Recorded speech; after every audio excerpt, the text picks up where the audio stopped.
warahmatullahi wabarakatuh.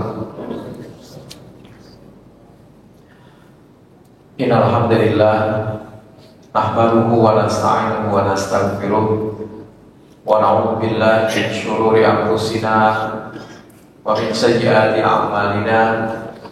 May yahdihillahu fala mudilla lahu wa may yudlil fala hadiya lahu. Asyhadu an la ilaha illallah wahdahu la syarika lahu wa asyhadu anna Muhammadan abduhu wa rasuluhu la nabiyya ba'dahu. Allahumma salli wa sallim ala nabiyina Muhammad wa ala alihi wa ashabihi ajma'in, amma ba'du. Qala Allah ta'ala billahi minasyaitonir rajim. Ya ayyuhan nas taqu rabbakum alladzi khalaqakum min nafsin wahidah wa khalaqa minha zawjaha wa batha minhuma rijalan katsiran wa nisaa'a wattaqullaha alladzi tasaaluna bihi wal arham innallaha kana 'alaikum raqibah. Ma ba'du. Bapak-bapak, ibu-ibu, hadirin wal hadirat yang dirahmati Allah, puji dan syukur marilah bersama-sama kembali kita panjatkan kehadirat Allah Subhanahu wa taala atas limpahan segala nikmat dan karunia-Nya jualah, sehingga pada kesempatan di malam hari ini memasuki malam yang ke-22 dari bulan Ramadan, kita diberikan oleh Allah kesehatan, kelapangan, terlebih lagi adalah nikmat iman dan Islam. Semoga dari apa yang telah kita jalankan, baik itu shaum Ramadan di siang harinya, qiyam Ramadan di malam harinya, bersama dengan ibadah-ibadah sunnah lainnya, semoga senantiasa mendapatkan keridhaan dari Allah Subhanahu wa taala. Amin ya rabbal alamin. Karena sesungguhnya tiadalah berharga amal yang dilakukan oleh seorang hamba kecuali amal itu adalah amal yang diridhoinya. Salawat dan salam semoga senantiasa tercurah kepada Nabi kita Muhammad SAW beserta keluarga, para sahabat, tabi'in serta pengikut beliau yang senantiasa istiqamah menjalankan sunnah-sunnah makbulannya hingga akhir zaman. Bapak Ibu sekalian yang dirahmati Allah, Ramadan adalah merupakan tarbiyah terbaik yang Allah berikan kepada kita hamba-hambanya. Kurikulum yang ada pada bulan Ramadan adalah langsung ditetapkan oleh Allah Subhanahu wa taala, dan ini adalah sebaik-baik kurikulum yang ada di dunia. Allah melatih kita untuk bisa melaksanakan amal-amal soleh, dari amal-amal yang wajib sampai dengan amal-amal yang sunnah. Kita diberikan pembiasaan-pembiasaan. Mudah-mudahan sekeluar Ramadan amal-amal itu tetap kita pertahankan. Sebab banyak di antara kita kaum muslimin kadang-kadang hanya rajin ketika di bulan Ramadan, tetapi setelah Ramadan kelar, maka kelarlah juga amal yang dia lakukan. Masjid-masjid ramai ketika di bulan Ramadan, tetapi setelah Ramadan selesai, maka kembali sepi masjid-masjid yang ada di sekitar kita kaum muslimin. Oleh karena itulah pendidikan Ramadan dianggap berhasil dari seorang hamba tidak hanya ketika di bulan Ramadan saja, tetapi bagaimana kontinuitas atau juga terus-menerus dilakukan amal-amal yang telah dia ukir pada bulan Ramadan untuk tetap dia pertahankan sekeluar daripada bulan Ramadan. Dan itu adalah merupakan salah satu tanda-tanda diterimanya dari amal-amal yang dilakukan oleh seorang hamba, apabila dia secara kontinu dari satu kebaikan kemudian juga tetap bertahan menuju kebaikan-kebaikan yang selanjutnya. Dalam sebuah hadis Nabi SAW disebutkan, min thawabil hasanah al-hasanatu ba'daha. Di antara balasan kebaikan adalah kebaikan selanjutnya. Wa min jazai sayyi'ah as-sayyi'atu ba'daha. Dan di antara balasan kejelekan adalah kejelekan selanjutnya. Jadi barang siapa melaksanakan satu kebaikan, kemudian dia lanjutkan dengan kebaikan seterusnya, maka itulah tanda bahwasanya amal yang telah dia lakukan sebelumnya diterima oleh Allah Subhanahu wa taala. Begitu pula sebaliknya, barang siapa yang melakukan kebaikan namun selanjutnya malah dia melakukan amalan keburukan atau juga kejelekan, atau dia berhenti dari amalan sebelumnya, maka itu juga sebagai pertanda amalan yang dilakukan sebelumnya itu adalah amalan yang tidak diterima. Nah, Bapak Ibu sekalian yang dirahmati Allah, jadi perlu untuk kita semua untuk dapat meneruskan kebaikan-kebaikan. Kita sudah dilatih, ditarbiyah, kemudian juga dididik sedemikian rupa agar menjadi pelajar, bahasa katanya. Kalau di sekolah adalah mereka dididik dengan kurikulum yang sangat simultan, kemudian agar menjadi pelajar yang unggul, kemudian bermutu. Begitu juga ketika Allah sudah memberikan pendidikan kepada kita di bulan Ramadan ini. Mudah-mudahan sekeluar daripada Ramadan kita tetap meneruskan amal-amal tersebut, dan itu adalah merupakan tanda diterimanya amal yang telah kita lakukan pada bulan Ramadan. Bapak Ibu sekalian yang dirahmati Allah, Alqamah pernah bertanya kepada Ummul Mukminin Aisyah radhiyallahu anha, "Wahai Aisyah, Ummul Mukminin, bagaimanakah Rasulullah sallallahu alaihi wasallam itu beramal? Apakah beliau mengkhususkan hari-hari tertentu untuk beramal?" Jadi kalau misalnya ada hari-hari tertentu yang di situ beliau giat sekali melakukan, apakah demikian? Maka Aisyah pun pada saat itu menjawab, "La," kata Aisyah, "tidak. Karena amalhu di matan wa ayyukum yastati'u ma kana Rasulullah sallallahu alaihi wasallam yastati'." Aisyah menjelaskan bahwa amalan Nabi adalah amalan yang kontinu, rutin dilakukan. Siapa saja di antara kalian, pasti kalian mampu melakukan sebagaimana yang beliau lakukan. Jadi Nabi melakukan itu secara rutin, kontinu, walaupun sedikit tetapi dilakukan secara terus-menerus. Misalnya kita rutin di dalam bulan Ramadan melakukan qiyam Ramadan, maka sekeluar dari Ramadan pun kita tetap mempertahankan sholat malam dengan mengerjakan yang namanya tahajud misalnya, walaupun hanya beberapa rakaat saja. Nabi pernah misalnya, "Man arada ayyuti rabbi wahidah," kata Nabi, barang siapa yang dia ingin berwitir hanya dengan satu rakaat, maka silakan. "Wa man arada ayyuti rabbi salasin falyaf'al," barang siapa yang dia ingin berwitir 3 rakaat, maka silakan dia kerjakan. "Wa man arada ayyuti rabbi khamsin," barang siapa yang dia ingin berwitir dengan 5 rakaat, maka silakan dia kerjakan. Jadi yang penting kita bisa melakukan amalan apa yang sudah kita kerjakan pada bulan Ramadan untuk kita teruskan di bulan-bulan selanjutnya, walaupun tidak seberapa banyak. Misalnya kalau kita hanya sanggup minimalis misalnya 2 rakaat sholat malam ditambah dengan 1 witir, maka kerjakanlah. Mana yang kita sanggup untuk mengerjakan, yang penting setiap malam itu terus secara kontinu kita lakukan. Jangan hanya ketika malam tertentu saja kita rajin, kemudian setelah itu semingguan kadang pernah lagi mengganggu. Ini tentu sangat disayangkan. Jadi misalnya malam Jumat rajin dia mengerjakan, tapi di malam-malam selanjutnya dia tinggalkan. Nah ini tentu tidaklah demikian. Jadi yang penting adalah sedikit tetapi secara kontinu. Wa in aqalla, atau juga sekalipun itu sedikit dilakukan, tetapi secara terus-menerus dia kerjakan.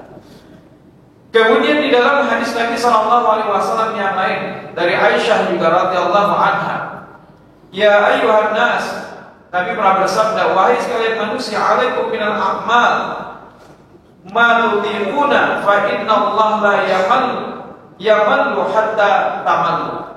Wahai sekalian manusia, kata Nabi, hendaklah kalian lakukan amal sesuai dengan kesanggupan kalian, karena Allah tidaklah bosan sampai kalian sendiri merasa bosan. Jadi Allah tidak merasa bosan untuk menerima amal-amal yang dilakukan oleh hamba-hambanya. Sampai kadang-kadang kita sendiri yang bosan beramal. Maka itu lakukanlah walaupun itu sedikit. Kemudian wa inna ahabbal a'mali ilallah ma'duwima alaihi wa infalla. Karena amalan yang paling dicintai oleh Allah itu adalah amalan yang terus-menerus sekalipun itu sedikit. Bahkan Nabi SAW pernah mengingatkan kepada Abdullah bin Umar atau Ibnu Umar karena meninggalkan amalan sholat malam. Jadi meninggalkan satu malam saja amalan sholat malam, Pak. Maka Nabi menegur Ibnu Umar ketika itu. Apa kata Nabi? Ya Abdullah, wahai hamba Allah, la takun mithla fulani, jangan kalian seperti seseorang atau fulan. Karena yaqumu bil lail fataraka qiyamal lail. Dulu dia biasa mengerjakan sholat malam, tapi setelah itu dia tinggalkan. Hadis riwayat Bukhari. Bapak Ibu sekalian yang dirahmati Allah, kemudian Hasan Al-Basri juga pernah mengatakan, wahai sekalian manusia, rutinlah dalam beramal. Rutinlah dalam beramal. Sampai-sampai beliau mengulang perkataan itu 2 kali. Ingatlah Allah tidak menjadikan akhir dari seorang beramal selain kematian. Jadi dalam hadis Nabi juga disebutkan innamal a'malu bil khawatim. Sesungguhnya amal itu tergantung akhirnya, Pak. Jadi kalau orang itu rutin mengerjakan satu amal, maka insya Allah dia akan diwafatkan dalam amal tersebut, insya Allah. Kan kita semua ingin husnul khatimah, Pak. Kita ingin semuanya husnul khatimah, dan kita tidak mengetahui lagi dalam keadaan apa kita akan mati atau meninggal dunia nanti. Nah, harapan-harapan itu bisa dibangun sebelumnya. Ya, itu adalah dengan rutinnya kita melakukan amal apapun yang kita kerjakan, walaupun itu kecil, tetapi secara rutin, continue dikerjakan. Misalnya kita rutin melaksanakan sholat duha, maka kerjakanlah walaupun cuma 2 rakaat.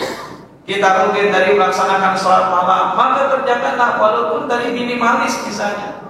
Kita rutin untuk melaksanakan puasa Senin dan Kamis misalnya, walaupun itu kita lakukan hanya 2 kali dalam seminggu misalnya. Tidak sebagaimana puasa Daud misalnya. Yang penting tadi sedikit dan terus menerus, mudah-mudahan nanti kita akan diwafatkan dalam keadaan beramal.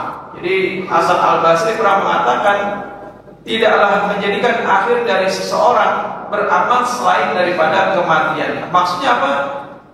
Seseorang yang merutinkan beramal niscaya akan dimatikan dalam keadaan amal tersebut atau husnul khatimah. Nah, Bapak Ibu sekalian yang dirahmati Allah, Hasan Al-Basri juga pernah mengatakan, jika syaitan melihatmu kontinu dalam melakukan amal atau ketaatan. Jadi kalau syaitan melihat kita rutin melakukan amal, maka syaitan pun akan menjauhi kita. Jadi dia seolah-olah putus asa untuk bisa menggoda manusia yang terus-menerus melakukan amal walaupun sedikit. Namun jika syaitan melihatmu beramal, kemudian engkau meninggalkannya setelah itu, malah melakukannya hanya sesekali saja, syaitan pun akan semakin tamak untuk menggoda kita. Jadi syaitan itu akan melihat peluang-peluang. Kalau orang ini hanya sesekali saja beramal, maka syaitan terus menggoda kita. Tetapi kalau kita dilihat oleh syaitan terus melakukan amal secara kontinu walaupun dari sedikit, maka syaitan berputus asa untuk dapat menggoda kita manusia. Nah, inilah pentingnya bagi kita untuk tetap merutinkan di dalam beramal. Yang kedua adalah terkait dengan satu amalan sunnah yang terus-menerus kita kerjakan. Jadi mungkin masing-masing orang itu punya amalan rutin, atau bahasa kitanya mungkin jurus pamungkas. Nah, jadi kalau bisa setiap orang itu memiliki amalan rutin yang mungkin antara satu dengan yang lain berbeda-beda, tidak mengapa. Bilal misalnya ketika ditanya oleh Rasul, wahai Bilal, amalan apa yang kau kerjakan sehingga aku mendengar teropahmu di surga?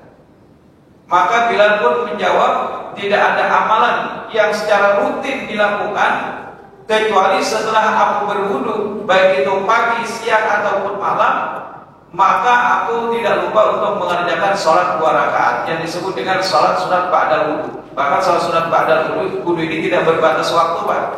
Sekalipun pada waktu-waktu yang dilarang, itu boleh hukumnya. Jadi ada beberapa sholat yang di situ ada sebab, maka tidak mengapa kita kerjakan walaupun pada waktu-waktu yang terlarang. Sholat tahiyatul masjid itu tidak mengapa. Sholat ba'dal wudu itu juga tidak mengapa. Bahkan di malam hari ini, kan sholat malam sudah dicukupkan. Sholat malam kita sudah kita kerjakan di awal malam tadi. Ma yazidu fi Ramadan wala fi ghairihi ala 11 rakaatan. Nabi tidak lebih daripada 11 rakaat, baik itu di luar Ramadan atau juga di dalam bulan Ramadan. Lalu peluang sholat apa yang bisa kita lakukan lagi di malam hari misalnya? Ya tadi salah satunya adalah sholat sunat ba'dal wudu.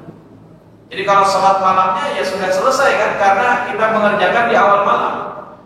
Tapi masih ada kesempatan bagi kita untuk mengerjakan amalan selain daripada sholat malam tadi, yaitu adalah sholat sunat ba'dal wudu. Jadi Nabi tidak melebihi daripada 11 rakaat, baik itu di dalam bulan Ramadan atau juga di luar Ramadan. Karena kita tadi sudah mengerjakan di awal malam, maka tidak ada lagi di malam harinya kita kerjakan. Tapi masih ada kesempatan bagi kita untuk mengerjakan sholat sunat ba'dal wudu. Masih ada kesempatan bagi kita untuk sholat apa lagi, Pak? Ketika kita masuk masjid, misalnya tahiyatul masjid.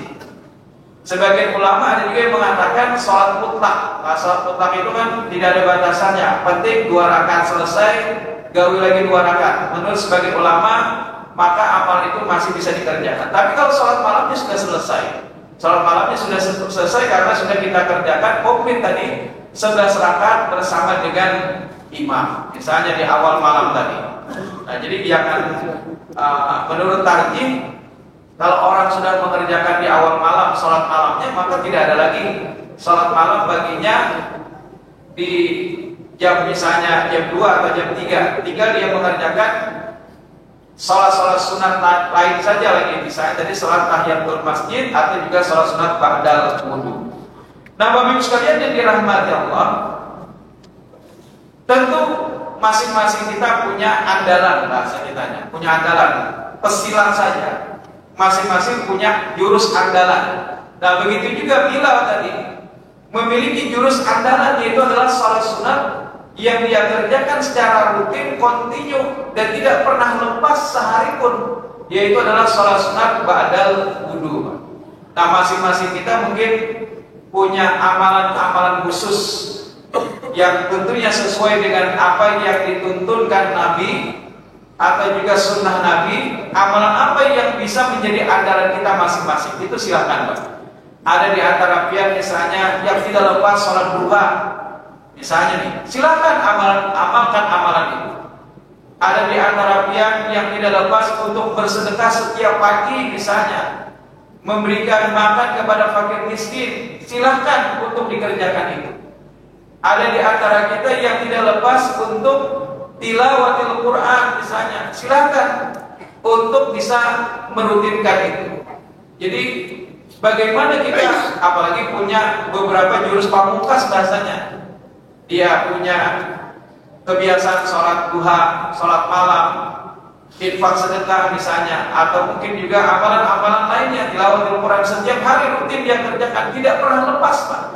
Maka ini tentu juga akan menjadi amalan yang bisa mengantarkan seseorang ke dalam surga. Jadi walaupun dalam hadis Bilal tadi, satu amalan yang bisa mengantarkan Bilal ke surga, jangankan Bilalnya belum masuk lagi, terompahnya sudah sampai di surga, Pak.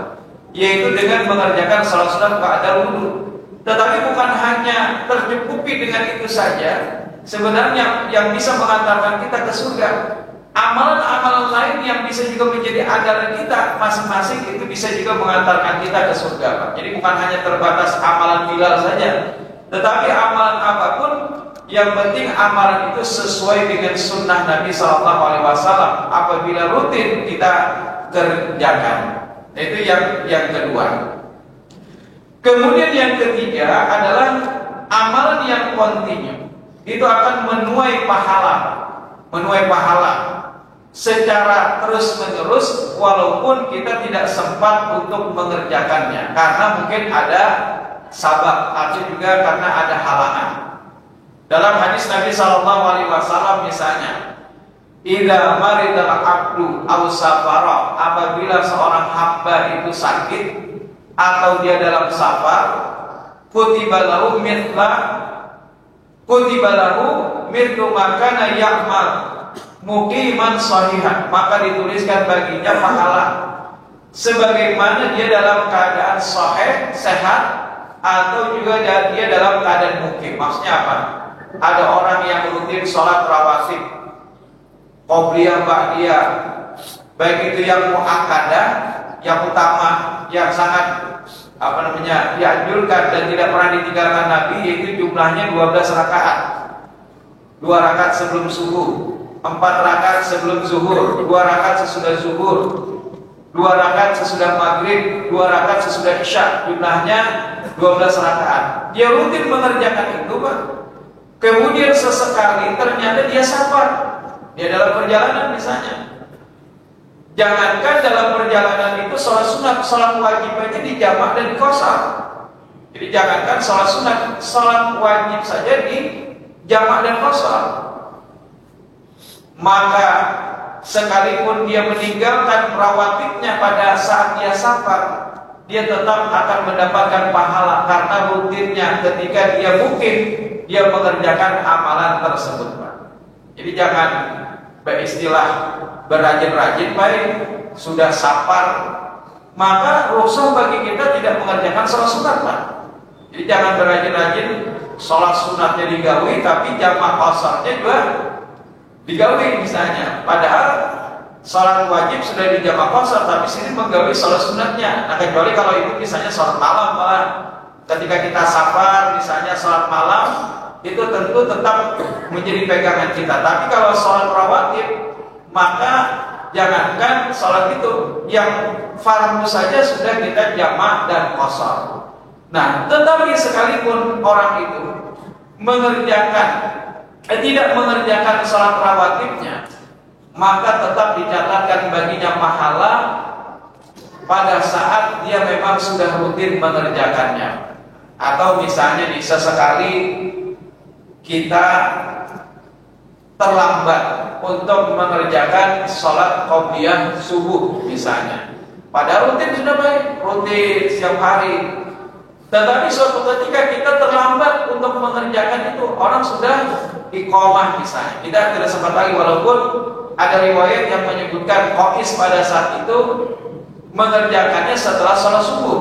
Setelah sholat subuh bersama Nabi, lalu Qais bangkit untuk mengerjakan sholat sunat qobliyah subuh yang dia belum sempat kerjakan, yang dia kerjakan setelah subuh. Nabi menegurnya memang, tapi setelah itu Qais pun mengaku yang belum tadi kerjakan, wahai Rasul, adalah sholat sunat qobliyah subuh yang kada sempat belum kerjakan. Maka Nabi pun diam dalam artian membenarkan perbuatan Qais.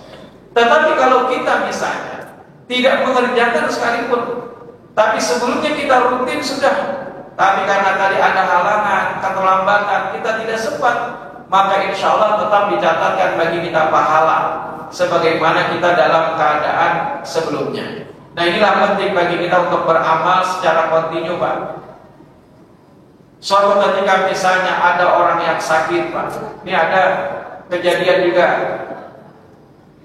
Orang tua dulu kan, orang-orang tua dulu kita, beliau rutin, Pak, rutin 5 waktu berjamaah ke masjid. Ternyata suatu ketika beliau ditimpa stroke. Akhirnya beliau pun tidak bisa lagi berangkat ke masjid, Pak. Tetapi insya Allah kebiasaan beliau sebelumnya di waktu beliau sehat itu tetap Allah catatkan.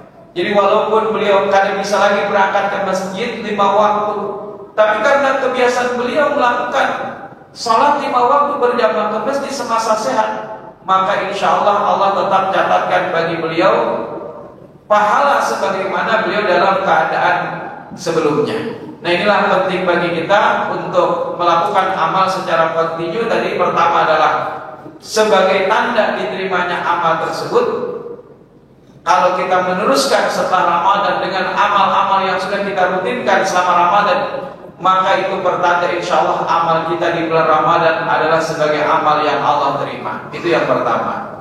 Yang kedua adalah tadi, hendaknya kita terus beramal karena kita tidak mengetahui kapan kita akan wafatkan. Dan insya Allah dengan amal yang kontinu itu akan menjadi suatu tanda kita akan diwafatkan dalam keadaan beramal. Yang ketiga atau yang terakhir adalah dengan amal yang kontinu kita akan mendapatkan atau menuai pahala sekalipun kita sesekali ternyata terhalang untuk dapat melakukan amal tersebut. Nah, Bapak Ibu sekalian yang dirahmati Allah, mari sama-sama kita menjadi orang yang cerdas, kata Nabi. Al-Qais, jadilah orang yang cerdas, kata Nabi. Siapa orang yang cerdas itu, Pak?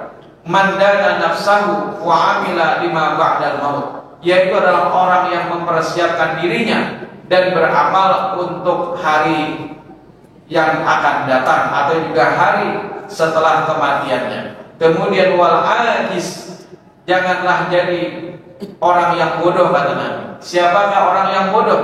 Man atba'a nafsahu hawa, siapa di antara mereka yang hanya memperturutkan hawa nafsunya, wa tamanna 'ala Allah, dan dia hanya pintar untuk berangan-angan saja. Mudah-mudahan kita menjadi orang-orang yang cerdas di dalam beragama, dalam artian kita bukan hanya terlatih ketika di bulan Ramadan saja, tetapi setelah Ramadan nanti kita pun tetap mempertahankan amal-amal yang sudah kita rutinkan ini. Demikian yang bisa saya sampaikan, mudah-mudahan bermanfaat. Subhanakallahumma wa bihamdika asyhadu an la ilaha illa anta astaghfiruka wa atubu ilaik. Wassalamualaikum warahmatullahi wabarakatuh.